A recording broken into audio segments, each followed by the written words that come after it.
Hello everyone, welcome back to the next video. In this video I will show you how to remove video from a video file and just keep the audio in a native macOS application with Swift.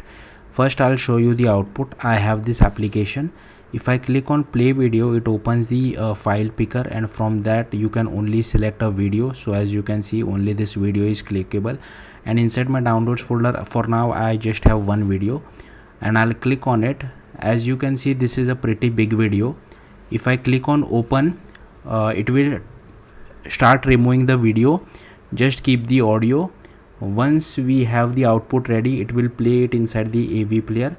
Now this will take everyone, welcome back to the next video. In this, so as you saw, it was pretty quick, but if your video is very large, it might take little bit of time as well. And if I want, I can just save this as well. Now if I go to my downloads folder, here you can see I was able to see this my.mov as well. everyone, welcome. As you can see, I am able to play it as well. So yeah, that's what we will be doing. I'll just stop this. So first thing which you have to do, create a native macOS application. I am using AppKit, but if you want, you can use Swift UI as well.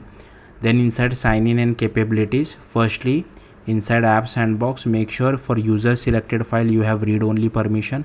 For downloads folder you have read/write permission.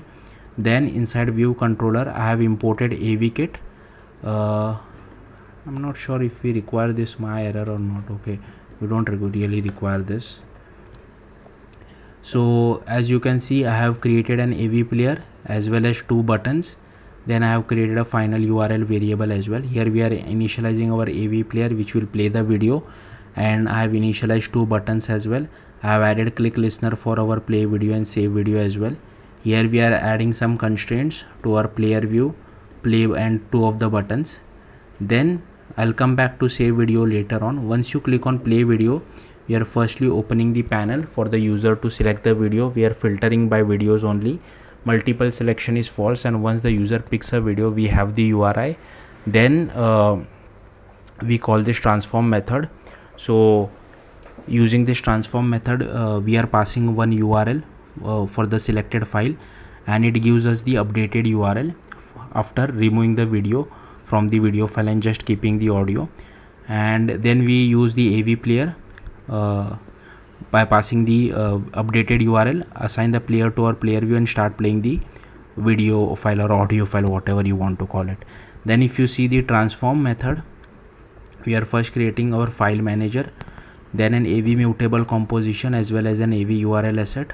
Then we are creating a composition video track, but we are only passing the audio. Similarly, source video track, we are only passing the audio, we are ignoring the video part. Then we are getting the duration of the entire video file, and then we are creating a time range out of it. Then we are inserting the time range using composition video track.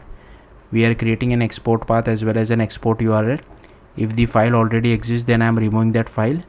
Then we are creating an AV export session, assigning output URL to export URL, selecting what output file type is, and then calling export. Then here inside final URL, we just assign exporter.output URL and return the final URL. Now here you get the updated URL, right? Now if you see the save video code, we are first getting access to the downloads directory, and once we have that access, then we just check if final URL is not equal to nil. If yes, then we get the last path component from our final URL. If file does not exist, we return back early. If file already exists, we remove that particular file. Then we save the file to our destination URL, which is the downloads directory. So yeah, that's it. Thank you for watching. Bye.